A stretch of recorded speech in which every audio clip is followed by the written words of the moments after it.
There was an important presentation in our company. I was very nervous and went into the conference room. Our department manager was there.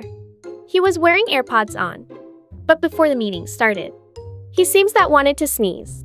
He covered his nose and sneezed. Both AirPods popped out from his ears, haha. Everyone almost died of laughing. Even me during my presentation, it was flashing in my mind. So I kept on holding back my laughter. After the conference, he apologized.